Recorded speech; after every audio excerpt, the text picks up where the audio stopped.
Hello, I'm Kaylee. In this video, I'm going to be talking about my social work journey so far for over the past 5 years, but specifically what's made the difference for me in terms of having a really good career so far and enjoying it and feeling like I'm always being stretched and I've had some really good opportunities. I'm happy to say that I've now got to H2 level, which means that I'm classed as an experienced social worker. That was something that I always aimed to do at a point where I felt confident enough, and it involves taking on more responsibility and taking a lead on safeguarding inquiries. I've always done safeguarding inquiries as part of my role, but I haven't taken that leadership element of it on before. The reason I'm telling you this is I wanted to add a bit of context to what it is that I say to help other people consider their own professional development. I'd like to start by introducing a quote that's helped me and shaped a lot of what I've done over the past few years. So it's by Rohn, and it says, "Work harder on yourself than your job." I'm not advocating to not work hard on your job, obviously that's really important to be successful, but what it really means is that you need to work on what makes you who you are, skilling up, reading, and thinking of things wider than just what you're doing that day and taking less of a task-centred approach to what you're doing in the day. So I think it's very easy in social work to get so wrapped up in working and doing everything as quick as possible. Something I learned about recently from one of Neil Thompson's courses is about the idea of urgency addiction. This is something that I think can transpire not only in the workplace but then blend into your everyday life, and it means that you feel you have to do absolutely everything with haste.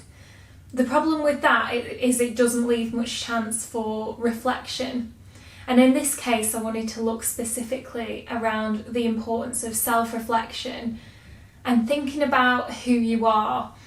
So I've been developing myself, and one of the things that I've realised is that previously I did have less of a growth mindset. So I used to think of myself as less intelligent than other people, and sometimes that subconsciously meant that my knee-jerk reaction was to think that another person in the room was more intelligent than me or had more of the right answers.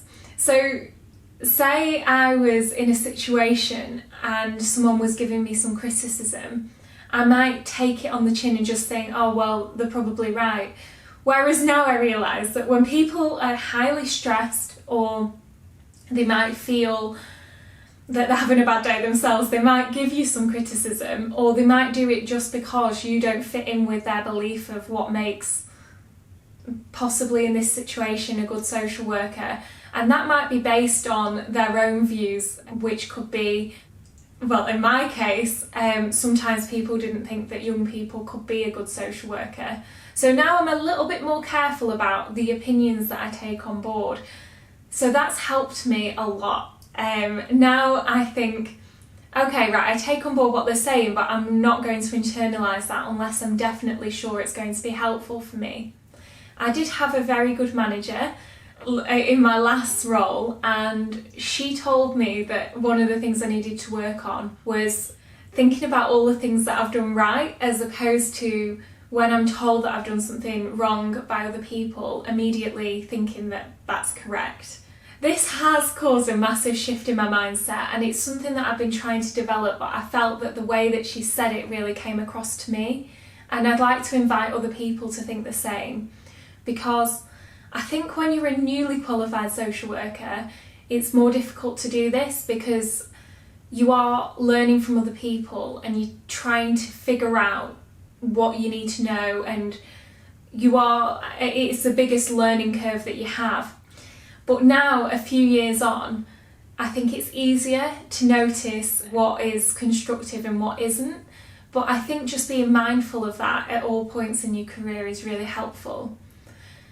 So the other thing that I wanted to say is, I think it's really important to do training, the mandatory training, but what's also given me the edge, I'd say, is identifying things that I wanted to work on myself. So I realised that one of my issues was that I spoke too fast, which was only really causing me issues within interviews, because in general life I don't find that to be an issue, but in those sort of scenarios it was, which I thought could then also impact me possibly if I was chairing a meeting and I felt under pressure. And sometimes I found that I was too quick to give a response when I should have given myself more time.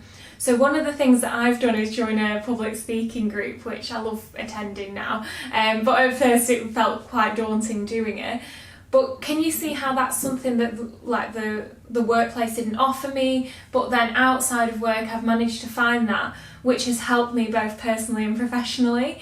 And I think it's just about figuring out what you want to do that's wider. So I was, obviously you read a lot of social work books on your degree because you have to read the reading list, but now I'm in my career, I also read things that aren't just social work specific, and that's had a massive positive impact on my role. So I read all sorts of things, and I'm quite obsessed with audiobooks and podcasts because I like the idea of listening to things whilst also being able to get on with other things at the same time. So reading things like, there's a recent book called Chatter, and then there's a book that I read by Chris Voss, and I've just put the title of that up on here on the screen. And the reason I'm saying this is that Chatter helped me think about the importance of maintaining a sense of calm and what you can do to really think about your own well-being, and also how to manage the tangent thoughts that you have. Whereas Chris Voss's book really helped me to think about how to negotiate, and I think negotiation skills are one of the most helpful skills that you can learn in social work, because everything that we do involves some sort of negotiation, whether that's with professionals or the people we support. And also around the art of knowing how to negotiate with a manager if you're feeling overloaded.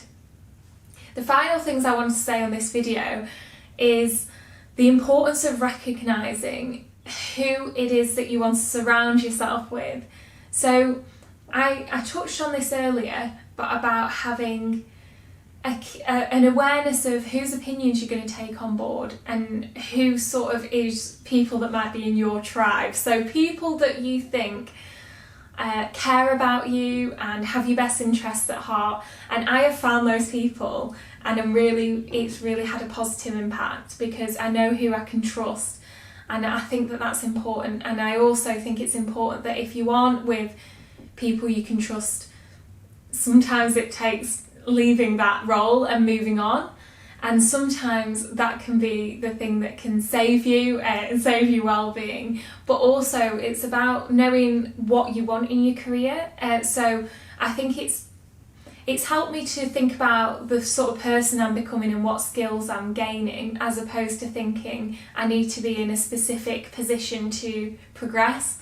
So I worked in a hospital and I was doing shorter term work, and that was good for developing some skills about challenging and my assertiveness skills, but I didn't enjoy that as much as the longer term work, because I really enjoy those trying to get longer term outcomes for people and bringing my holistic knowledge to that, and I think I enjoy developing those relationships over time. So for me, I realised that longer term work was more what I wanted to go into, and that's what I'm currently doing. And I think if you figure out who you are, that it helps you with planning your career. So I'm just going to finish with that for today, but I'm going to continue with this sort of video as I go forward with my uploads. So if you like this video, let me know by pressing the like button or leaving a comment, and I hope you enjoyed it, so thank you.